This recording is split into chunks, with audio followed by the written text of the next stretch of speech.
Delhi blast को लेकर एजेंसियां लगातार तह तक तहकीकात कर रही हैं। टेरर मॉड्यूल का पर्दाफाश हो चुका है, लेकिन इस मॉड्यूल की फंडिंग को लेकर कई खुलासे ऐसे हैं जिस पर अभी भी इस पूरे मनी ट्रेल में हवाला रूट से लेकर क्रिप्टो करेंसी, क्राउड फंडिंग, इन तमाम तरीके से शामिल इस मनी लॉन्ड्रिंग के पूरे मामले को लेकर जांच अभी गहनता से की जा रही है। यह कनेक्शन दुनिया के 5 मुल्कों से जुड़ रहा है।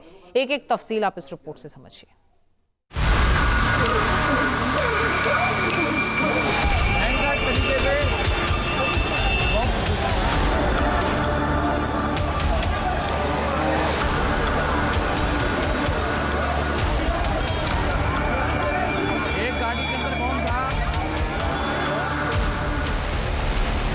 दिल्ली ब्लास्ट को अंजाम देने वाले टेरर मॉड्यूल की फंडिंग कहां से होती है?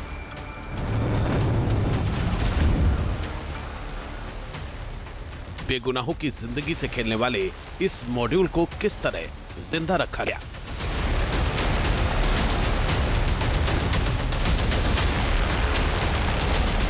इन सवालों के हर सुराग को जांच एजेंसियां तलाश रही हैं।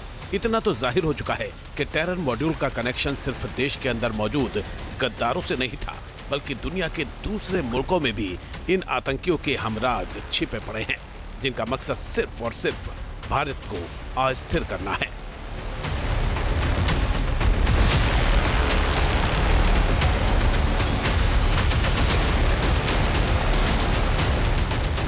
मौत के प्लानर वाले 200 से ज्यादा आतंकी डॉक्टर रडार पर हैं। 20 आरोपी डॉक्टर गिरफ्त में आ चुके हैं। यानी डॉक्टर मॉड्यूल का तो पर्दाफाश हो गया है, लेकिन इस मॉड्यूल के मनी ट्रेल को लेकर भी बेहद चौंकाने वाले खुलासे हो रहे हैं, जिसका रूट पाकिस्तान से लेकर दुबई और तुर्की तक जुड़ा हुआ है। खबरें मिल रही हैं कि डॉक्टर टेरर मॉड्यूल की फंडिंग के लिए आतंकियों के आका कई गैर कानूनी रूट का इस्तेमाल कर रहे थे, जिनमें हवाला नेटवर्क, क्राउड फंडिंग और चैरिटी, क्रिप्टो करेंसी और डिजिटल ट्रांसफर भी शामिल हैं।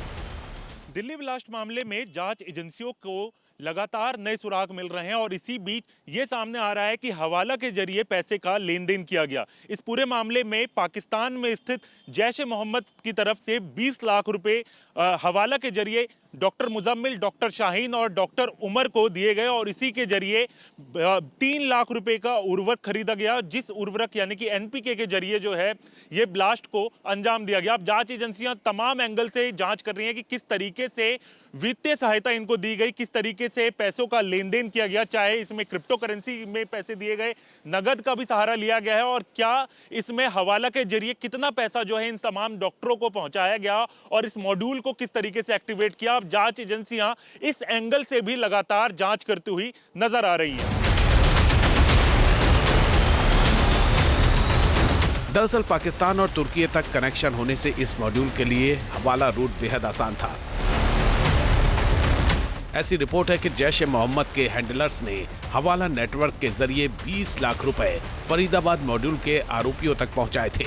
ये पैसा हरियाणा के मेवात में एक एजेंट के रास्ते डॉक्टर उमर नबी और डॉक्टर मुजम्मिल जैसे आरोपियों तक पहुंचा था। जानकारी मिल रही है कि हवाला रूट के 3 लाख रुपए खर्च कर इन आरोपियों ने हरियाणा के नूह से अमोनियम नाइट्रेट खरीदा था। फरीदाबाद मॉड्यूल के डॉक्टर के बैंक अकाउंट से विदेशी ट्रांसफर की भी खबर जांच एजेंसियों को लग चुकी है। इस पैसे से हथियार और धमाके के लिए लॉजिस्टिक्स के सामान खरीदे गए थे।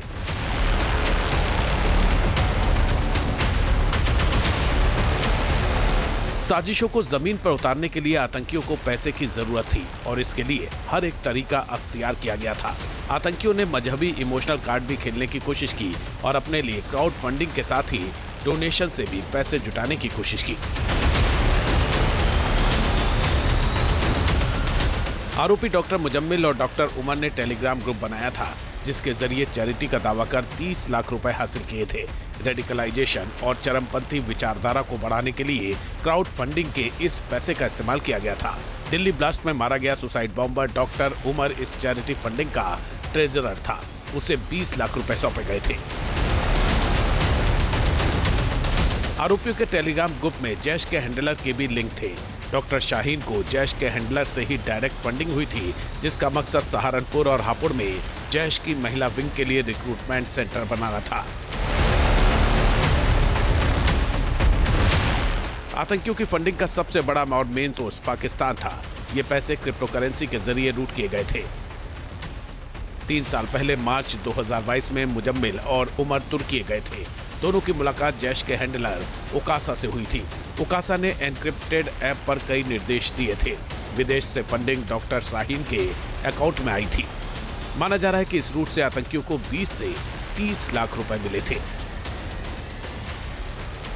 डॉक्टर के टेरर मॉड्यूल की फंडिंग में पाकिस्तान के साथ ही तुर्की, दुबई और अब बांग्लादेश और नेपाल के रूट की भी खबर लग रही है, जिसका इस्तेमाल विस्फोटकों को खरीदने में किया गया था।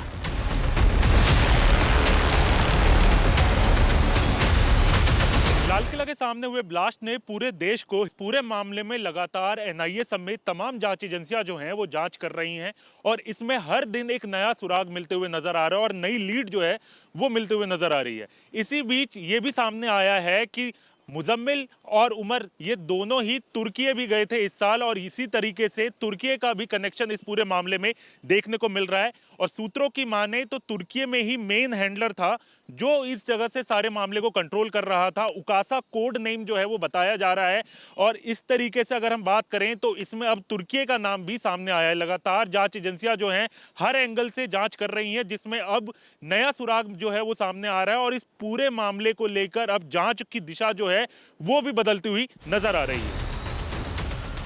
फरीदाबाद मॉड्यूल में फंडिंग के सोर्स का खुलासा होने का मतलब है आतंकियों के पूरे नेटवर्क का जमींदोज हो जाना। T news nation.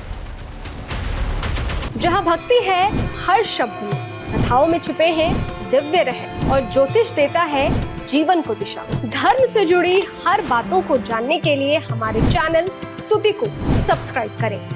चैनल पर जाने के लिए इस लिंक पर क्लिक करें।